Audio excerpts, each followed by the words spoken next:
Hello, this is Ben Parr of Mashville. I'm here at the Web 2010, and could you introduce yourself, sir? Sure.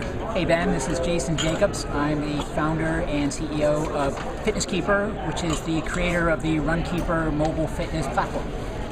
Can you tell us a little bit about RunKeeper and FitnessKeeper? Just a couple sentences. Sure.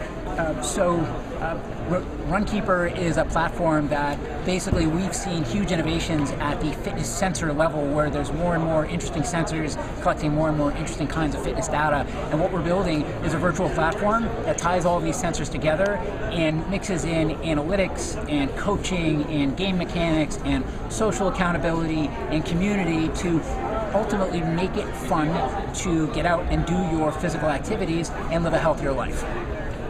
So what is the what is the bigger picture? What is the overall goal? What do you really want to do with the platform? Yeah, so well, if you think about our humble beginnings, we were one of the first 200 applications on the iPhone, and that application does GPS tracking for fitness enthusiasts so that they can collect all of their running data and feeds all that data back to an online system. And what we found is that our users, they do a lot of other kinds of activities, and they also care about a lot of other kinds of data. So anything from the food they eat to how they sleep at night to their weightlifting at the gym and so on. And at the same time, even our runners, they do a lot of other things around their running experience, whether it be raising money for charity or signing up for races or following training programs or many other things, and they've got a very fragmented experience today. So as we build up a bigger and bigger engaged community of people that are tracking all their activities on RunKeeper.com, we want to help them become more and more efficient and effective at hitting and surpassing fitness goals, and also tying their experience around their tracking into the other aspects of their fitness that they're doing in other places. And so how are you going to make money off that? Yeah, so, well, initially we've had the luxury of having one of the top 100 gross revenues iPhone applications, which has been kind of our seed funding, if you will.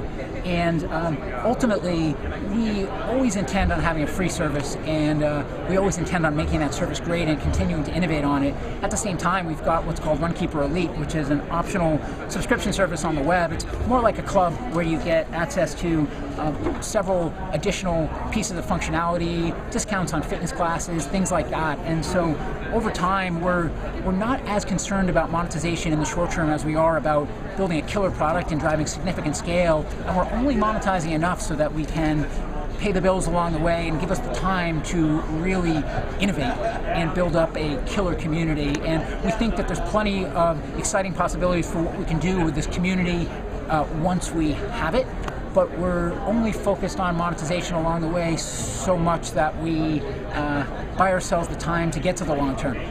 So there have been a few other companies that have been interested in this space, including one with a swoosh logo that's been launching a lot of apps in the last couple months. Can you talk a little bit about Nike and whether they represent a competitive threat to you, and what you think about their entry into the market in general?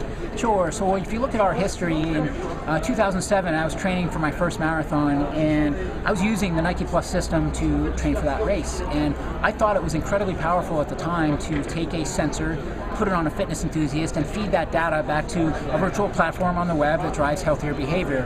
And I looked around and I couldn't believe that Nike was the only one that was doing this in a compelling way, and that it was only being done around one pedometer, around one pair of shoes for one sport, by a company whose core business is something totally different. And I have a tremendous amount of respect for those guys, but I thought there was a humongous opportunity to carve out what was most special about this system and focus on it as your only thing, not around one pair of shoes for one sport, but across many different devices, many different data types, and many different sports as an independent fitness technology company. So I think that vision is what's driving us. So if you look at what Nike's doing in the space, we have a lot of respect for those guys. We think they're going to continue to innovate and build a terrific platform, but we think there's an opportunity for an equally significant company to emerge that is input agnostic and built an independent platform that works with all different fitness sensors as they emerge, and kind of relishes in their independence so that they can innovate in ways that a company who's doing this as a brand play cannot. So I have two more questions. The first one is, what can we expect? What do you think what are we going to see in 2011 from RunKeeper and FitnessKeeper? So we have a lot of things planned for 2011. We just raised a round of financing led by OATV, Bryce Roberts, who we're very excited about. And so we're going to be growing the team a lot. And with that, I think you're going to see a lot of enhancements to the core offering. You're going to see additional sensors that feed more and more interesting types of data into the system. And you're also going to see more integration between the core product and other things that our core runners do, whether it be training programs or races and events. So ultimately, we're not just looking to build a tracking system, but we're looking to build a virtual platform that drives healthier behavior and ties in with all of the things end-to-end that our users do as part of their core fitness experience. And 2011 will be a lot about proving that out and laying the core foundation in place that we can ultimately build upon over the next several years. All right, so last question, and you only get a sentence for this one. It is, what is your top piece of advice to aspiring entrepreneurs? Top piece of advice for aspiring entrepreneurs, I would have to take that out of the playbook of a large, very well-known company and just do it. Nice. Thank you very much.